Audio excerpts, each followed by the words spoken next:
Hi, everybody. Kevin Hicks with EarthWorks with another 2-minute turf talk.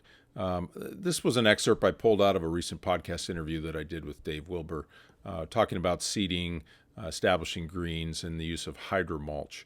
Take a listen to this. I think it's a great nugget in the conversation, something that might help you in the future. I want to seed as much as possible, and I want to blow as much hydromulch on top of that seed as possible. Yeah. You know, and again, it's a little more expensive and a little more time consuming, but our results are phenomenal. So specifically on that, we've talked about this, but I don't know if we talked about it on the podcast.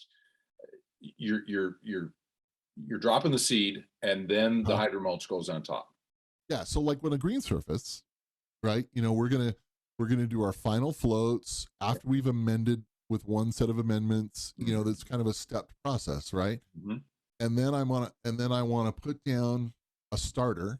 Mm-hmm. You know, my powerful starter, whatever that may be, whatever the soils and the soil tests are telling us to do. Yep. You know, but for me, it's, you know, I want to have a pound of phosphorus laying around when I throw seed. Right. That's kind of a minimum level. And then I want to put that seed down and I want to dimple it in with the Sand Pro. And we've done the work on this, and there's no substitute for the dimples. Agree 100%. Yep. Raking, I've had guys try to tell me they can rake it, they can, stomp on it, pull a cocoa man. No. Get the Sand Pro out, and you go real slow and you dimple it in. It's fun. It smooths it, but it just works better.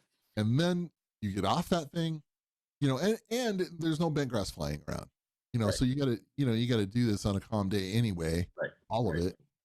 And some places don't have calm days, so that's another factor. But, let's just say in a perfect world, I drop seed on a calm day and I get my Sand Pro out and I dimple it in. And I want to shoot hydromulch over the top of that at a pretty light rate, like 1,800 pounds of mulch per acre, which in the hydroseeding world is pretty light. Right. But with some good tackifier in that. Yep. And a little bit more, like an organic or carbon-based fertilizer in that mulch. Okay, I was going to ask if there's anything else in there. Yeah. So we do that. And again, I write a recipe for that, whatever it may be. Yeah. But we want to have something in that mulch, right?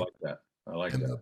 And the whatever it may be, whatever we're grassing with, bent grass, whatever, it just comes flying out of the ground. Yeah. It's so uniform. It's completely windproof. It's irrigation proof. If that head happens to stick on, you're not going to. That's right. You're not washing anything out. Things from happening. You're not washing out around the head because you've blown a little bit of, you're teaching your guys to put a little bit of extra mulch around that head.